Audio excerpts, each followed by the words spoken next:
alunos EBEG, sejam muito bem-vindos a esse nosso primeiro encontro dentro desse curso especialmente formatado, pensado, construído e gravado para você que nos deu a honra de acompanhar a nossa divulgação, as nossas atualizações, que me deu a honra de ter a sua atenção ao longo desse ano de 2018. Como só ia acontecer, como costuma acontecer, em regra, no final do ano, eu, juntamente com o pessoal aqui da EBEG, a gente pensa em cursos simulados, enfim, produtos a serem divulgados, a serem facultados ao acesso de vocês de forma gratuita, justamente nesse objetivo, claro, de agradecer mais um ano concluído. E conversando com muitos dos seguidores, especialmente lá na rede do Instagram, que me acompanha diariamente no perfil lá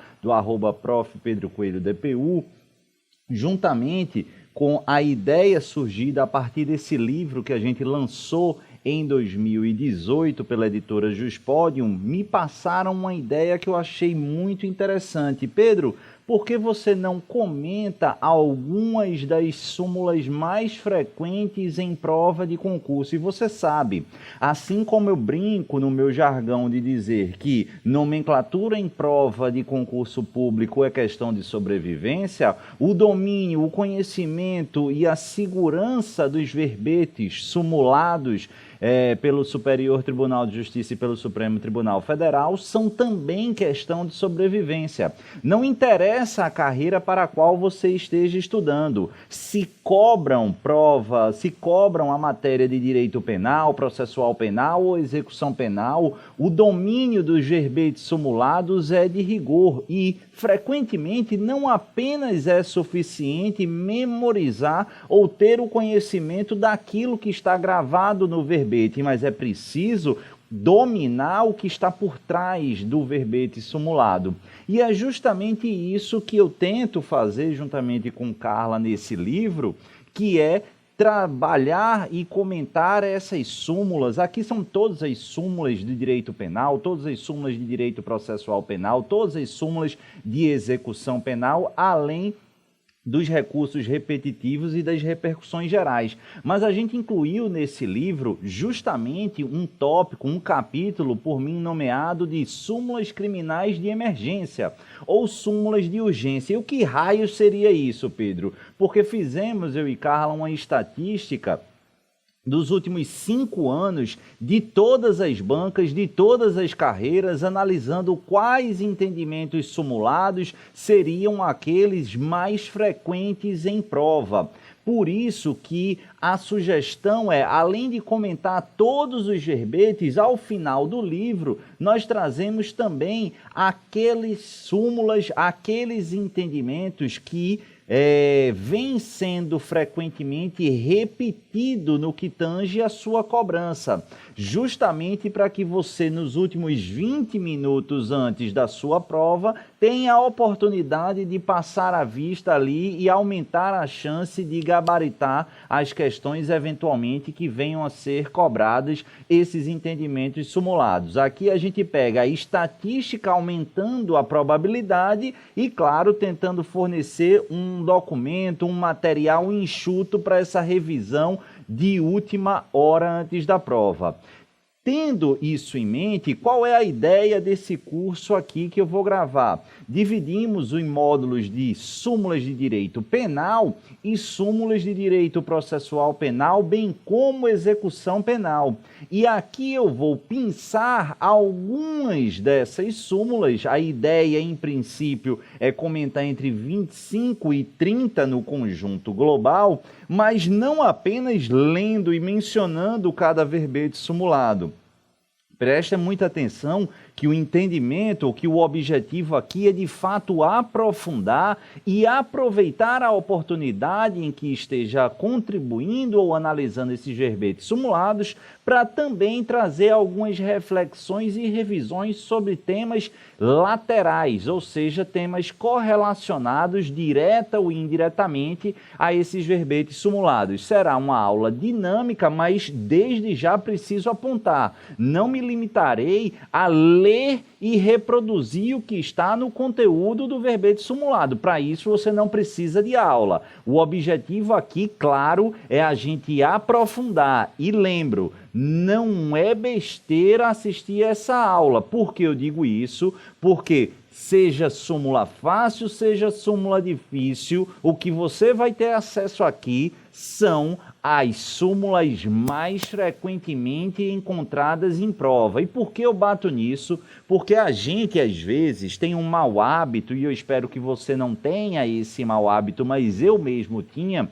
Quando eu me deparava com um assunto que percebia que era recorrente e pressupunha dominar 100%, eu não prestava tanta atenção, negligenciava esse assunto. E por que isso é importante? Porque perceba, pessoal, por mais que a gente ache que saiba, ou por mais que a gente saiba determinado assunto, se as bancas examinadoras vêm repetindo esse conteúdo, é porque muita gente está errando. Inclusive pessoas que acham que sabem esse assunto. E justamente qual é a razão disso, Pedro?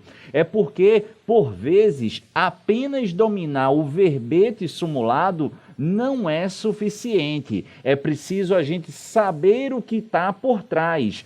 Outra coisa muito importante, e a gente vai ver, inclusive, na aula de hoje e nas próximas aulas, a gente vai observar que muitas vezes a literalidade de uma súmula ela é essencial para a gente gabaritar uma prova de primeira fase, só que em provas de segunda fase e provas orais, isso se inverte. A gente precisa identificar os erros verificados pela doutrina em relação ao verbete simulado. E vocês vão ver junto comigo que tem súmula vinculante com erros grotescos, mas que a gente precisa dominar a literalidade e também saber a crítica justamente para modular e acertar todos os tipos de questão de prova.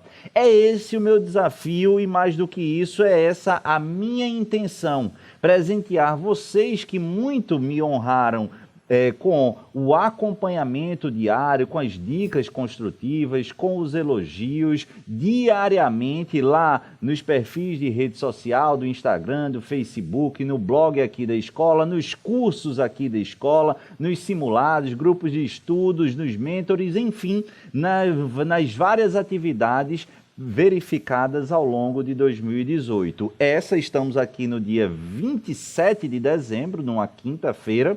Acabei de chegar lá de Recife, onde eu passei o Natal com minha família e diretamente aqui para os estúdios da EBESD para a gente gravar especialmente para vocês. Beleza? Então, feito o merchan, inclusive aqui do livro, não podia deixar de ser, e aproveitem lá que na Juspodium ainda há apenas mais 200 exemplares num preço promocional, a gente começa o nosso curso de súmulas criminais de emergência.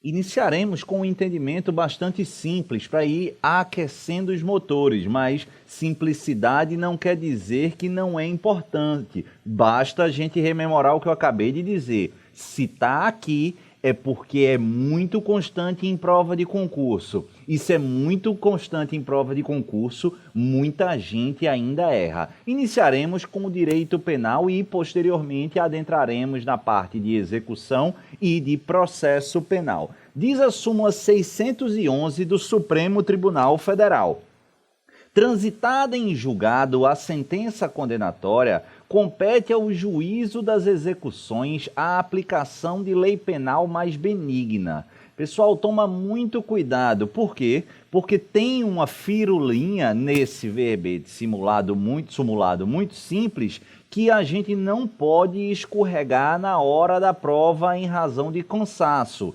Em verdade, essa súmula ela foi incorporada, o entendimento dessa súmula foi incorporado justamente na Lei de Execução Penal. O artigo 66 da LEP aponta que compete ao juiz da execução 1. Aplicar aos casos julgados lei posterior de que de qualquer modo favorecer o condenado. A gente tem um problema aqui, por quê? Porque com o atual entendimento do Supremo Tribunal Federal, que pode mudar no próximo abril, mas da chamada execução provisória da pena.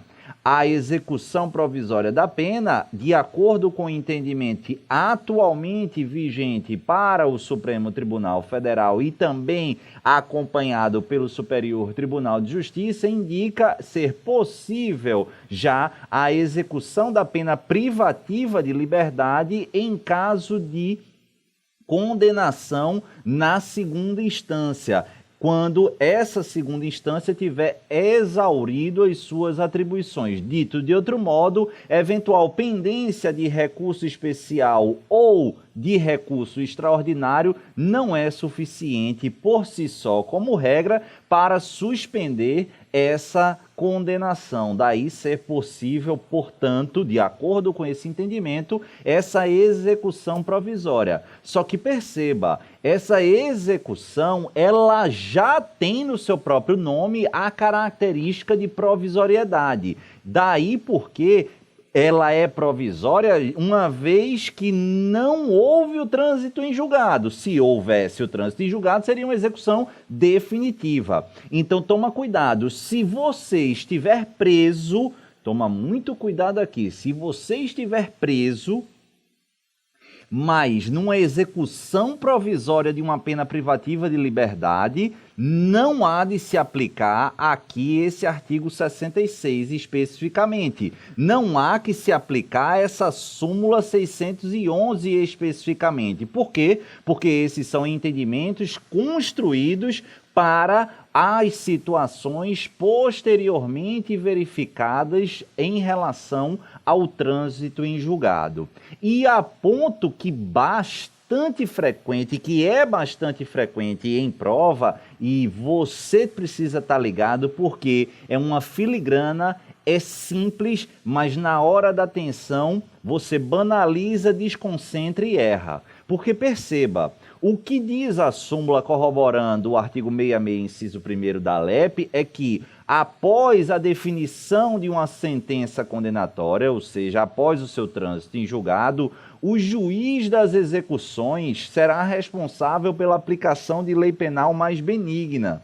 E o que é que seu examinador fala? Ele vai dizer, após o trânsito em julgado, é da competência do juiz das execuções a aplicação de quaisquer alterações legislativas no âmbito criminal.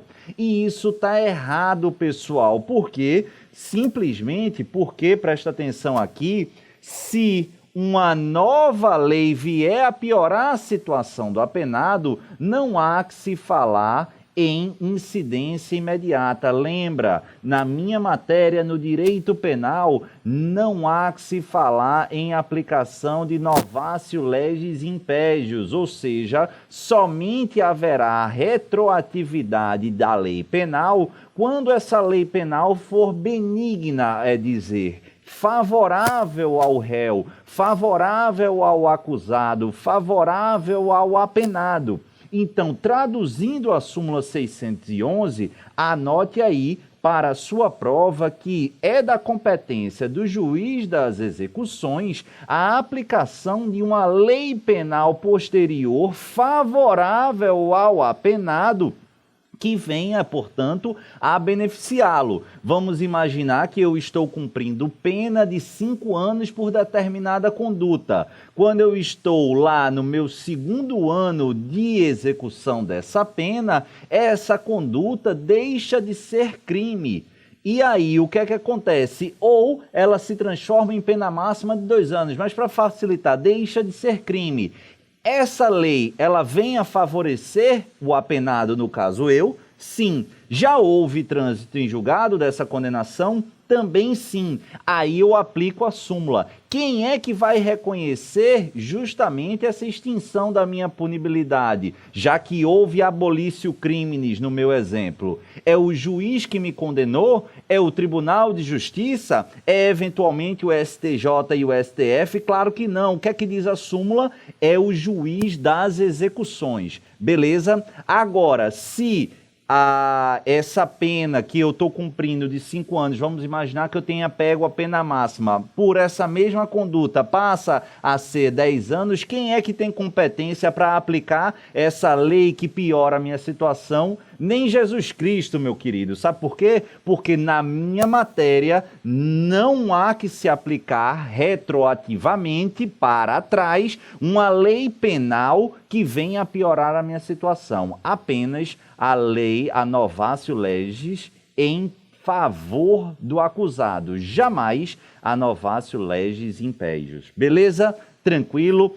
Fácil, súmula 611, e daí a gente aumenta mais 100 súmulas, pulando e dando um salto, mas ainda falando sobre a aplicação da lei penal. É muito importante, é assunto dos mais frequentes, relevantes e objeto de confusão por parte dos alunos. E aí eu já chego com um verbete sumulado que é pessimamente escrito e que você precisa tomar muito cuidado para não reproduzir simplesmente a literalidade dele.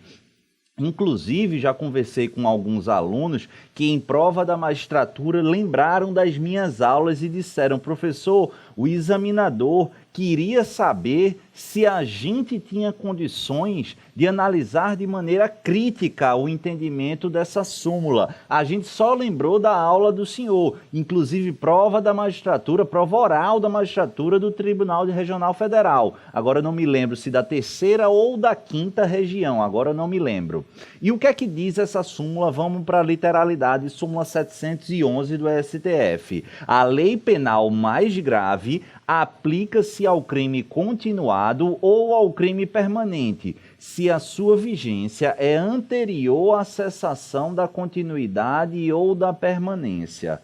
Calma, que eu vou revisar esses conceitos fundamentais com vocês e depois eu vou retomar ao entendimento sumulado. Mas antes eu quero que a gente se concentre nessa primeira parte da súmula. Por quê? Porque quando a gente lê essa súmula, a ideia que se passa é se a vigência de uma lei é anterior à cessação da continuidade ou da permanência, em se tratando, respectivamente, de um crime continuado ou de um crime permanente, eu vou aplicar a lei mais grave. Só que eu não vou aplicar necessariamente a lei mais grave. Eu vou retornar a esse exemplo, mas perceba que vamos imaginar que eu tenha um crime continuado, certo? Tranquilo. Vamos imaginar que quando começou o crime continuado, melhor, um crime permanente. Eu vou revisar esses conceitos, mas vamos imaginar um crime permanente. Tranquilo? Beleza. Tá aqui um crime permanente. A gente está lá, tranquilo, e começou o crime, um sequestro. Começou o sequestro. Tinha uma lei que punia o sequestro de 1 a 10 anos. Beleza, certo? No meio do sequestro, não havia cessado a permanência, advém uma outra lei que reduz essa pena, que era de 1 a 10 anos, para 6 meses a 5 anos. Pela literalidade da súmula, qual das leis você vai aplicar? Perceba que pela literalidade da lei, eu vou aplicar a lei penal mais grave. Mas não é isso que vai acontecer. Mas daqui a pouco eu volto ao exemplo. Por quê? Porque o que eu quero que você atente é justamente que você vai ler que é a lei mais nova. Mas eu vou voltar. Primeiro, o que é um crime continuado? Crime continuado, pessoal, é uma ficção. É uma unidade fictícia. Não existe um crime continuado. Pedro, no cardápio legislativo da legislação penal pátria, me indique um crime continuado. Me dá um tipo penal continuado. Isso não existe. Por quê? Porque o tipo penal ou crime continuado, melhor colocando, ele é uma ficção jurídica, ele é uma unidade fictícia. Fictícia com base em quê? Com base em determinados parâmetros e regramentos estabelecidos no artigo 71 do Código Penal Brasileiro por opção do legislador. Então o legislador diz ali que um tipo ou a pluralidade, ele fala 2 ou mais, mas uma pluralidade de crimes cometidos crimes de mesma espécie cometidos nas mesmas circunstâncias, de modo, de tempo, de lugar, deve ser tratado como um crime único, como um crime continuado. Imagine, portanto, que eu sou um serial killer que cometo uma série de atos criminosos, estupros, roubos, assassinatos, homicídios, enfim, seguindo numa mesma região, numa mesma cidade, com intervalos de dias curtos, um assassinato, um roubo, um estupro por semana, e aí com o mesmo estilo, com a mesma abordagem, tudo bonitinho. Por mais que eu tenha cometido uma série de crimes, por eu atender a esses parâmetros do artigo 71 do Código Penal, vou receber o tratamento de crime único conforme ali a situação esteja estabelecida lá no dispositivo por mim mencionado, no artigo 71.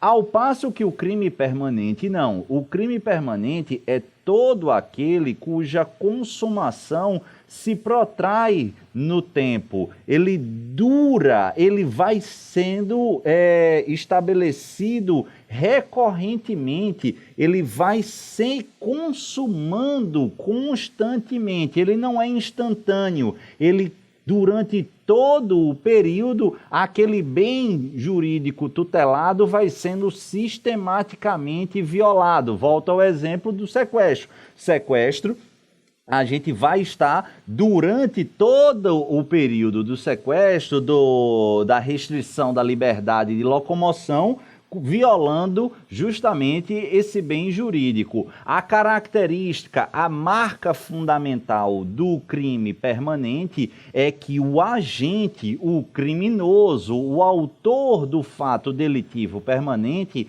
tem a liberdade de fazer cessar aquela violação ao referido bem jurídico de acordo com a sua vontade. A permanência dura de acordo com a vontade do agente delitivo. Beleza? Tranquilo? Então, qual é a característica fundamental, seja para o nosso interesse da súmula 711, para o crime continuado e para o crime permanente, é esse elastecimento de sua duração no tempo.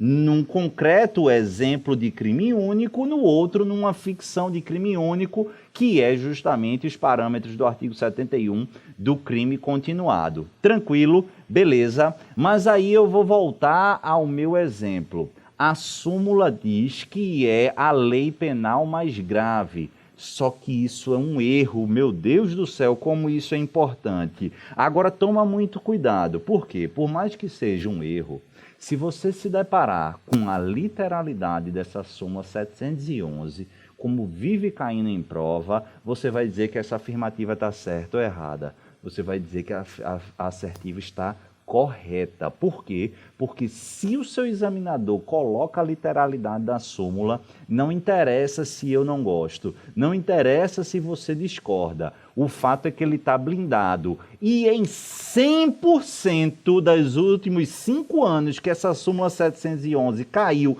na literalidade em prova objetiva, o gabarito foi considerado como correto. Beleza? Tranquilo. Ah, Pedro, você está de brincadeira. Como é que você diz que é a literalidade que vale e está ensinando que ela está errado? Calma, meu anjo. O que é que acontece? Para a prova objetiva é isso. Agora, já vi cair em prova subjetiva e, conforme eu disse, já vi mais de uma vez caindo em prova oral para uma análise crítica ou mesmo de uma situação específica, concreta. E aí, se você bota na sua cabeça que é aplicável em relação aos crimes continuados e aos crimes permanentes a lei penal mais grave, aí você erra. Por quê? Porque não é a lei penal mais grave, é a lei penal mais nova, independentemente de se ela é ou não favorável ao réu. Calma, calma, calma. Lembra da primeira súmula 611? Eu disse a vocês, na minha matéria, no direito penal, não se aplica retroativamente a lei penal que venha a piorar a situação do réu, correto? Isso. Pedro, mas como é que você está dizendo agora e trazendo uma exceção? É justamente isso, não é uma exceção. A aplicação retroativa, pessoal, é a reaplicação de uma lei que entrou em vigência posteriormente à consumação de determinado delito. Só que essa súmula 711, ela não trabalha algo posterior à consumação, justamente porque o crime continuado e o crime permanente, na nossa situação, no nosso exemplo, ele está sendo continuadamente ou permanentemente cometido em estado de flagrância, ou seja, havendo essa modificação legislativa, a permanência se protrai no tempo. Então, quando da vigência da nova lei, independentemente se ela é favorável ou pior para o réu, pior para o agente criminoso, o fato é que o crime ainda está sendo consumado. E o que é que a lei, ou melhor dizendo, o que é que a súmula 711 faz? Diz simplesmente, olha, doutor, está diante de um crime continuado, está diante de um crime permanente,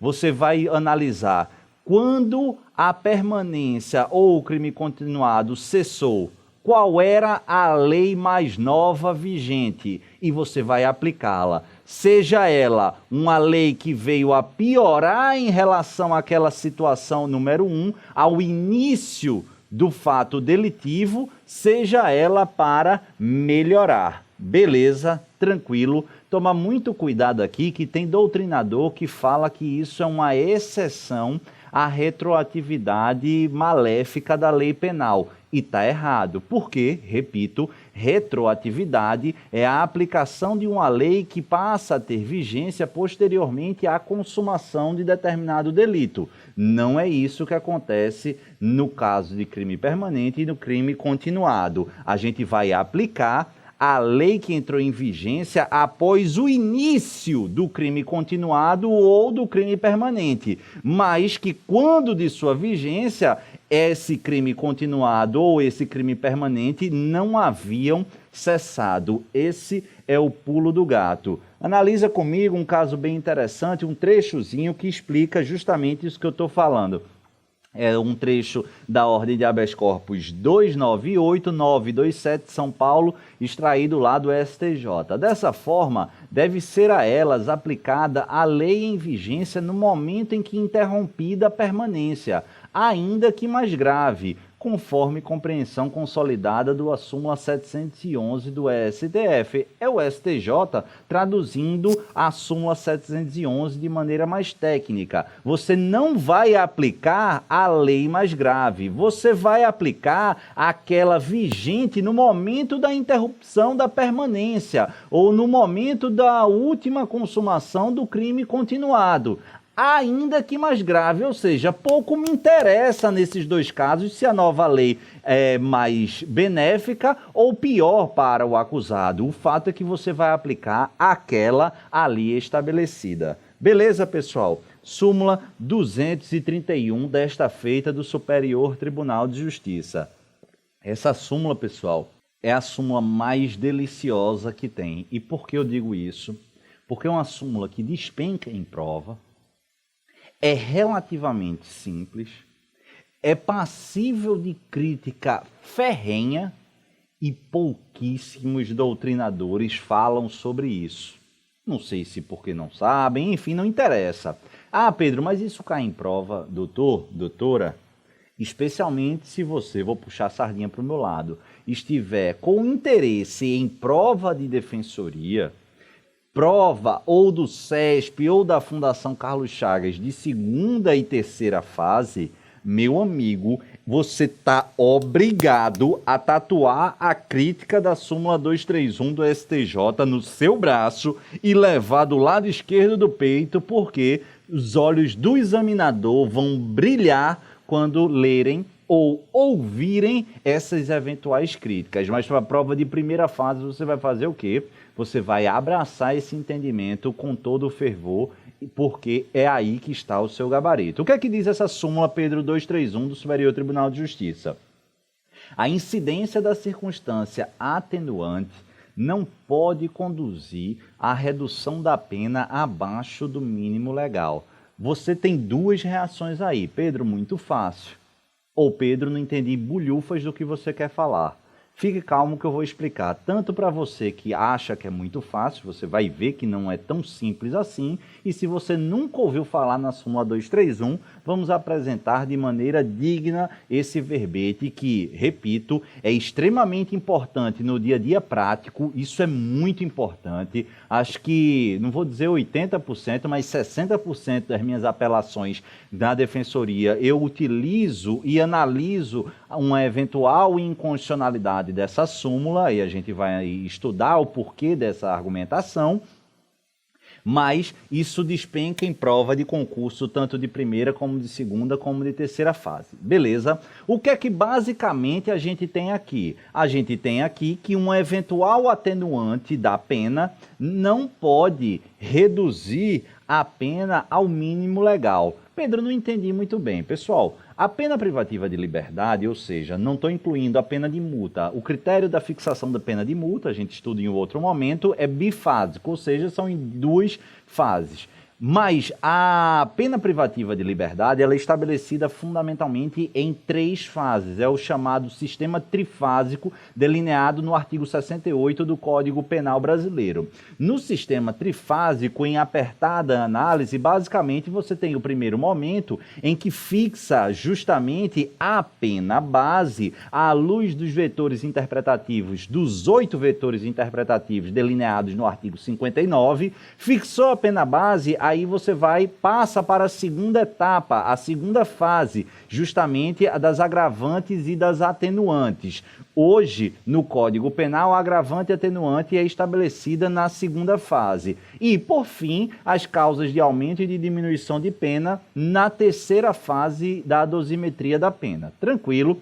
Qual é a grande importância aqui? Diferentemente dessa terceira fase, das causas de aumento e da diminuição de pena, em que o legislador ele traz concreta e objetivamente o patamar de 1/6 a 2/3 de aumento ou de redução de pena, nas atenuantes e nas agravantes, a gente não tem esse parâmetro objetivo, ou seja, o legislador deixa a cargo do Poder Judiciário, do operador, do juiz, efetivamente, analisando as situações e as circunstâncias em jogo, qual é o aumento ou eventualmente qual o quantum de diminuição em relação ou em virtude da presença dessas atenuantes ou dessas agravantes. É dizer, portanto, que o legislador não fixa o quantum a ser aumentado e tampouco o quantum a ser diminuído.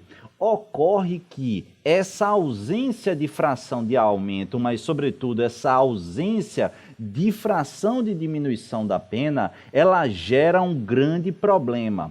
Imagine só a primeira fase, artigo 59, já disse, são 8 vetores lá interpretativos. Imaginemos que todos são favoráveis ao acusado. O que é que o juiz vai fazer? Pena base, mínimo legal. Vamos imaginar um furto simples, pena de 1 a 4 anos. Os 8 fatores, os 8 vetores lá do artigo 59, todos favoráveis ao acusado. O que é que o juiz vai fazer? Fixarei a pena base em 1 ano. Vamos imaginar que a conduta tenha uma atenuante.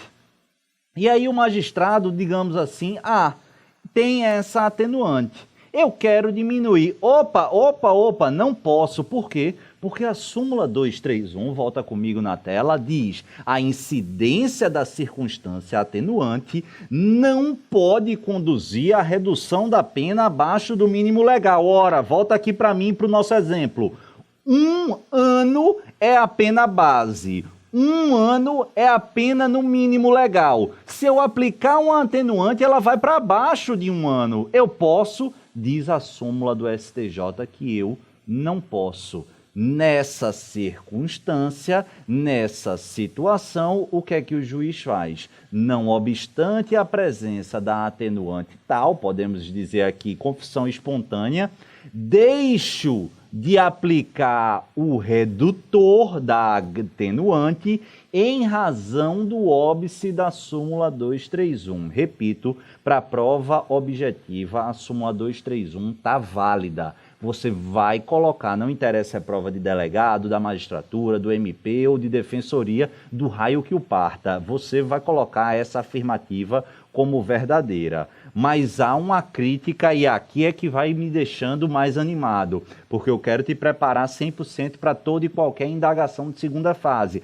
Pedro, mas isso é importante só para a defensoria? Não, porque em uma eventual prova aberta do MP, da magistratura, é possível que o seu examinador ele queira que você disserte sobre determinado tema. E aí você precisa demonstrar riqueza argumentativa e colocando os dois lados, não obstante haver o posicionamento majoritário que é pela admissibilidade hoje da súmula 231. Mas como você precisa modular o seu pensamento, pensando como defensor público, existe um fantasma e pensamento no critério bifásico anterior da legislação penal. Isso é um trecho das minhas peças lá da Defensoria Pública. E por que, Pedro, você chama isso de um fantasma do pensamento calcado no critério bifásico anterior da legislação penal? Por quê, pessoal? No Código Penal brasileiro, ele data lá atrás da década de 40. É bem verdade que sua parte geral ela foi revigorada, reformada em 1984. E justamente antes de 84, o critério, o sistema de fixação da pena era bifásico. Então, quando o operador do direito, o julgador, o juiz, no caso concreto, ia fixar a pena privativa de liberdade, ele já fixava a pena base juntamente com a análise das atenuantes e das agravantes. É por isso que eu não posso, se eu tenho duas etapas e na primeira eu já analiso as atenuantes, juntamente com a pena base, é óbvio que eu não posso, nesse sistema bifásico, aplicar atenuante para diminuir a pena base. Por quê? Porque eu estou fazendo na mesma operação. Não faria o menor sentido. Ou seja, essa súmula 231 tem sentido na lógica anterior, só que é uma lógica anterior a 1984, do sistema bifásico de fixação da PPL, da pena privativa de liberdade. Ocorre que agora, a gente já viu o artigo 68, o sistema é trifásico. Tanto isso é verdade, isso a título de argumentação, que vê o que é que diz o artigo 65. São circunstâncias que sempre atenuam a pena. Poxa, se o legislador está dizendo, olha, essas atenuantes sempre atenuam a pena, ele não está admitindo, ao menos em tese, uma exceção. Só que quando a gente olha a súmula 231, ela está trazendo justamente uma exceção contra a legem. Por quê? Se sempre atenua, deveria essa atenuante reduzir abaixo do mínimo legal. Abaixar a partir do mínimo legal não é violação alguma onde está escrito que não pode. Não está escrito no Código Penal, ao contrário, o Código Penal está dizendo que sempre deve atenuar. Atenuantes sempre devem atenuar, não importa se vai diminuir ou não abaixo do mínimo legal. Então essa é a ideia que você vai veicular numa peça de defensoria ou numa dissertação, e não importa em qual contexto você vai apontar, mas claramente indicando que é um entendimento minoritário, mas é importante. Agora deixa claro na tua resposta que hoje o pensamento majoritário é o da súmula 231, ela é e está plenamente vigente. Mas numa peça, por exemplo, de segunda fase, ou no seu dia a dia como defensor ou como advogado, é imprescindível que você ataque justamente com esses argumentos. Então, de maneira mais orquestrada, organizada, quais são as principais críticas à súmula 231? Premissa equivocada pautada no Código Penal de 1940, quando se adotava o sistema bifásico. Antes, a primeira etapa se analisava a pena base juntamente com atenuantes e agravantes. Aí faz sentido a súmula 231 para posteriormente aplicar as causalmente de diminuição. Violação à isonomia. Veja só, imagine aqui a seguinte situação. Você tem todos os vetores favoráveis lá do artigo 59 e um outro réu, na mesma situação, tem um dos vetores lá, por exemplo, conduta social, analisados de forma negativa, beleza? Então a pena base sua no furto simples vai ser 1 ano. A pena base dele vai ser 1 ano e 3 meses. Só que vocês dois confessaram espontaneamente perante a autoridade julgadora. Ou seja, vocês dois tiveram a atenuante da confissão espontânea. O que é que vai acontecer aqui? Esse seu coleguinha que tinha conduta social reprovável, ele vai ter a pena base dele de 1 ano e 3 meses atenuada. Vai para 1 ano e 1 mês, ou até mesmo 1 ano cravado. E você vai ter sua pena atenuada? Não. Por quê? Por conta da súmula 231. Ou seja, está havendo uma violação à isonomia. Não se está aplicando de maneira correta. Você, por conta da sua conduta pessoal ilibada, da sua conduta social ilibada, você não vai ter em seu favor aplicado um benefício da confissão espontânea, diferentemente do outro que tinha uma conduta social mais reprovável que a sua. Não faz muito sentido, além da violação ao princípio da individualização da pena, quando você trata contra a lei, ou seja, sem respaldo na literalidade da lei, um impedimento a um benefício claramente apontado na própria legislação. Mas, repito, na hora da sua prova objetiva, não esqueça, e até mesmo subjetivo oral, súmula 231 é plenamente admitida, mas é importante você conhecer esse outro lado. E se é prova de defensoria, você precisa colocar esse raciocínio. Pedro, isso é um devaneio? Não. Isso vai estar no seu espelho de prova, sobretudo em provas orais e especificamente numa eventual peça. Dá aqui, inclusive, para sustentar um recurso extraordinário, presta muita atenção, advogando a inconstitucionalidade desse entendimento ou da própria súmula 231. É isso que a gente faz bastante lá na defensoria. Então, como se comportar em provas? Justamente isso aí. Vamos trabalhar a última ou a penúltima súmula da aula de hoje. Eu acho que a gente está na terceira, vai para a quarta, então acho que dá para fazer mais 2. Súmula 444 do Superior Tribunal de Justiça. Meu amigo, isso aqui não está na ordem do dia não, já passou. Toda prova cai um danado dessa questão, cai essa danada dessa súmula. Se seu concurso tem prova, tem assunto de processo penal em primeira, segunda e terceira fase, é tão certo quanto eu estou vivo que isso vai cair nela e a gente vai analisar. Por quê? Porque é entendimento sumulado do Superior Tribunal de Justiça, mas cujo entendimento também encontra respaldo em repercussão geral lá no Supremo Tribunal Federal. O que é que diz essa súmula? É vedada a utilização de inquéritos policiais e ações penais em curso para agravar a pena base. Isso é muito importante. Por quê, pessoal? Está consubstanciada aqui nessa súmula a proteção ao chamado princípio da presunção de não culpabilidade ou princípio da presunção de inocência. É o princípio do favor rei, e aí seus vários sinônimos. Mas o que é importante extrair para a completa compreensão dessa súmula 444 do Superior Tribunal de Justiça? Presta muita atenção, por quê? Porque o que eu quero que você analise é justamente extrair a essência da presunção de não culpabilidade. E a gente tem basicamente 2 regras que são extraídas dessa presunção.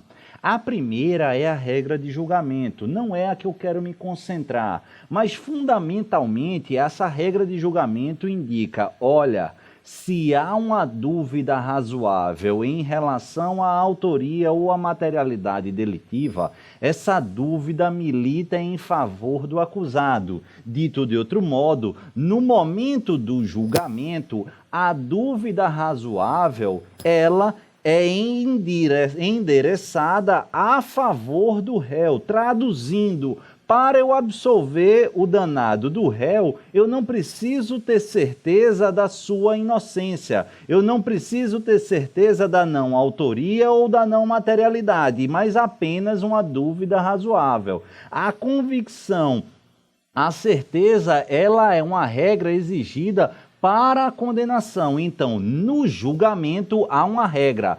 A dúvida razoável não pode conduzir a uma condenação, mas sim necessariamente a absolvição. Por quê? Porque a dúvida razoável milita em favor do acusado. Essa é a regra de julgamento extraída justamente da presunção de não culpabilidade. Só que o que está por trás da súmula 444 não é a regra de julgamento, mas a regra de tratamento. Então presta atenção. Entendi a regra de julgamento, Pedro. A regra de tratamento é mais fácil ainda. Mais fácil em tese, porque aí a gente vai tentar entender a repercussão prática e nem sempre é muito fácil. Então presta atenção aqui comigo. Olha, a regra de tratamento indica que todo aquele investigado, todo aquele processado criminalmente, ele, antes do trânsito em julgado da sentença condenatória, esquece um pouquinho aqui para entender, porque aí dá áreas de complexidade a questão lá da execução provisória da pena, que aí a gente já criticou, já mencionou, enfim, mas em tese a lógica da regra de tratamento é antes do trânsito em julgado da condenação, o tratamento do investigado ou processado criminalmente tem que ser como se inocente ele fosse. E isso é muito importante. Por quê? Porque esse tratamento em larga escala, não apenas o tratamento dele como sujeito de direito dentro da investigação ou dentro do processo, mas inclusive com repercussões numa eventual dosimetria da pena. Vamos imaginar que determinada pessoa esteja ou tenha sido condenada por um determinado crime e em relação a essa condenação esteja pendente de julgamento em grau recursal, uma apelação criminal.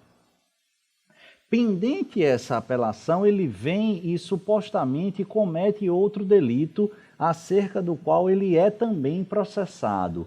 Nessa situação, quando nesse segundo processo o juiz for julgar, se ele quiser condenar por conta dessa segunda conduta, esse mesmo cidadão que está com uma condenação em primeiro grau e pendente de julgamento da apelação em segundo grau, ele pode ter esse primeiro processo considerado como maus antecedentes. Reincidência você sabe que não é, está lá no artigo 64, é preciso trânsito em julgado, então nem vou colocar aqui.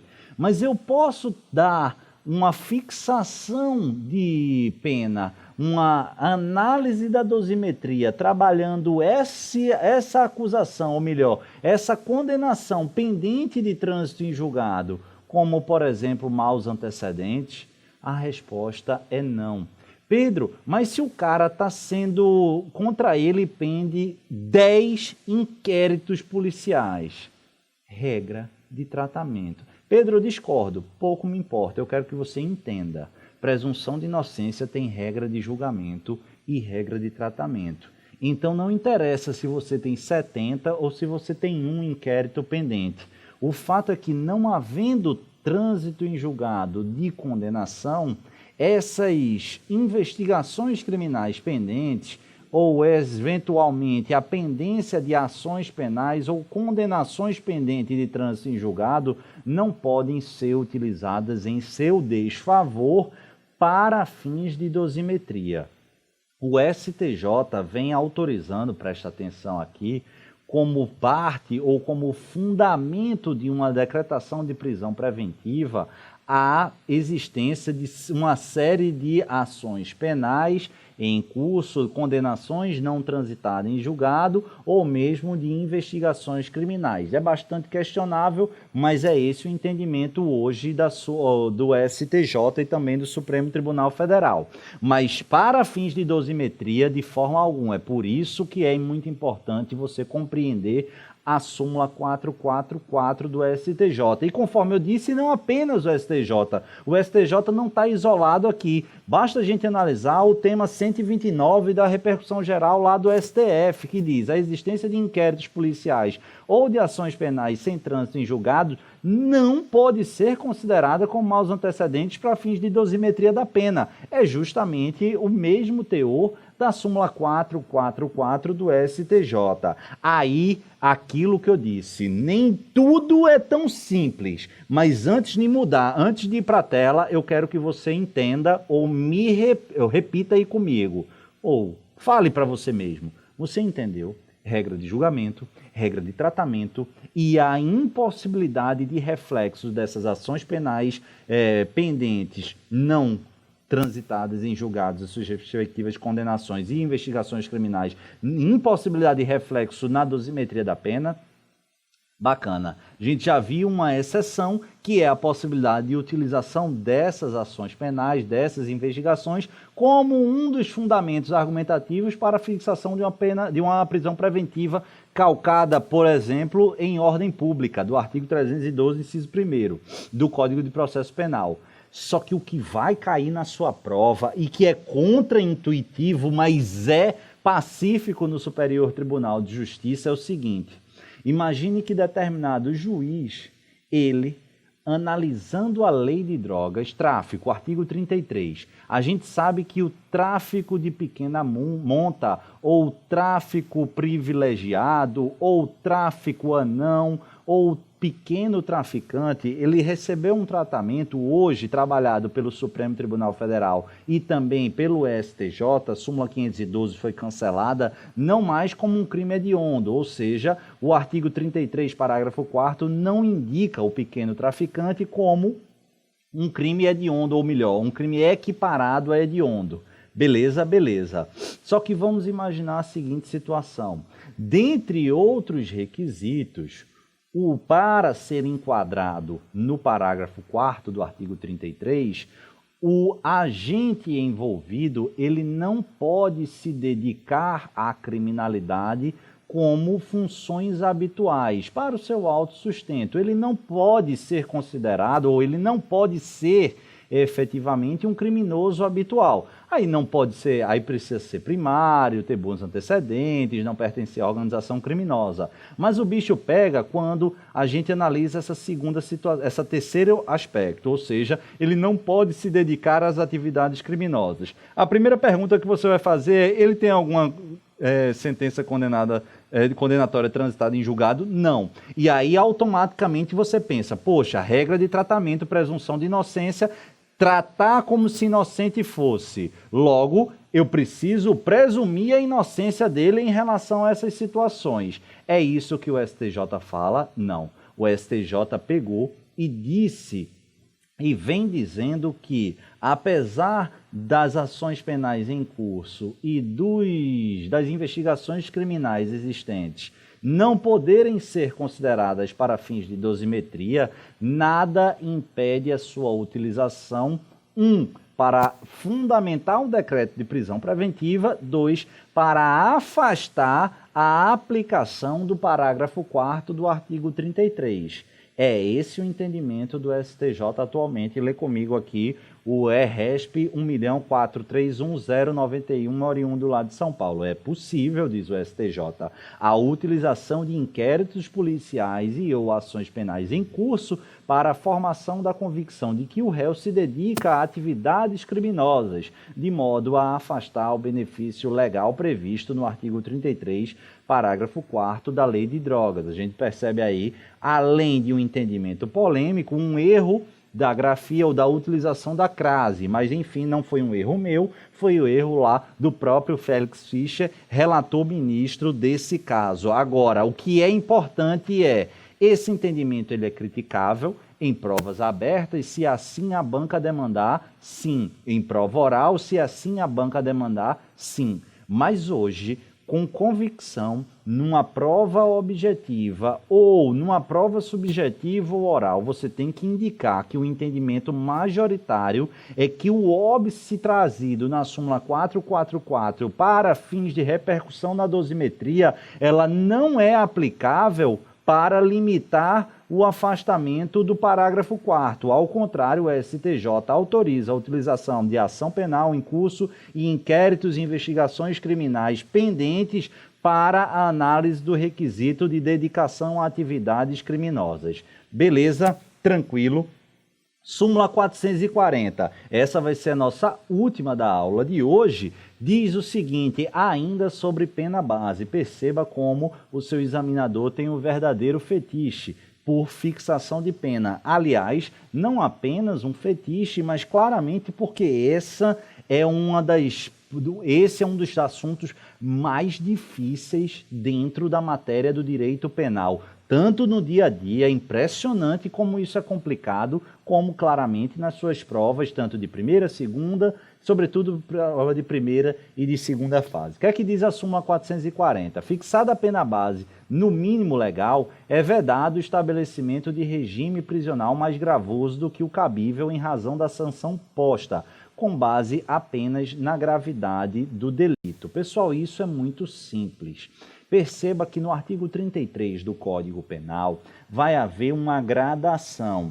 Olha, em regra, aquele que tem até 4 anos de condenação em PPL deve começar a cumprir no regime aberto. Acima de 4 anos, a partir de 4 anos até 8 anos no semiaberto, acima de 8 anos, a partir de 8 anos no regime fechado. A dúvida que se põe é, eu posso trabalhar, eu posso colocar alguém, por exemplo, com 6 anos, ao olhar exclusivamente para o quantum da pena seria no semiaberto, eu posso colocá-lo no regime fechado? Posso, mas eu preciso de uma fundamentação específica que justifique esse tratamento mais rigoroso.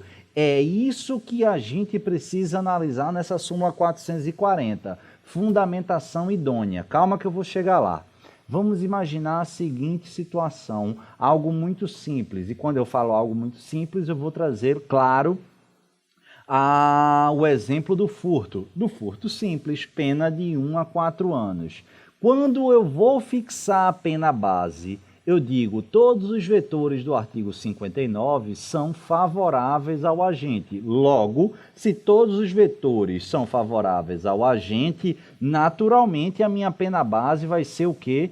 1 ano. Aí pouco interessa se tem atenuante e tal. Vamos fixar na pena base. E aí a pena total do cara ficou 1 ano e 6 meses. Vamos imaginar essa ideia, não estou falando de reincidente nesse meu exemplo. O cara não é reincidente. Beleza, beleza. Mas lembra, o artigo 59 foi analisado totalmente favorável a ele e a pena base no mínimo legal. Tranquilo. Vê aí o artigo 59. Quais são esses vetores? O juiz deve atender à culpabilidade, antecedente, conduta social, personalidade, motivo, circunstância, consequência do crime, bem como comportamento da vítima, tal. Aí diz o artigo 33, vê comigo aí.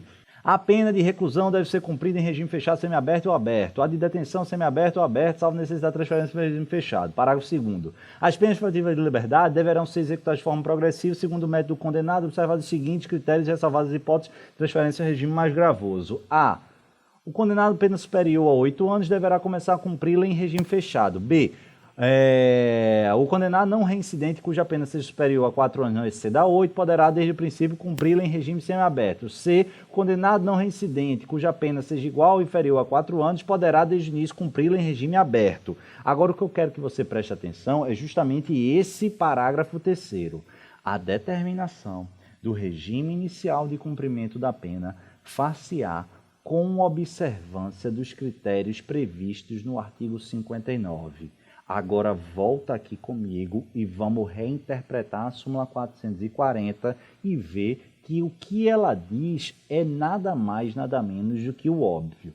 Olha, o que é que o artigo 33 disse? Que a gente tem parâmetros de regime inicial de cumprimento de pena com base no quantum, certo? Então, o cara que tem uma pena de 1 ano e 6 meses, em regra, ele deve começar em regime o quê? Aberto.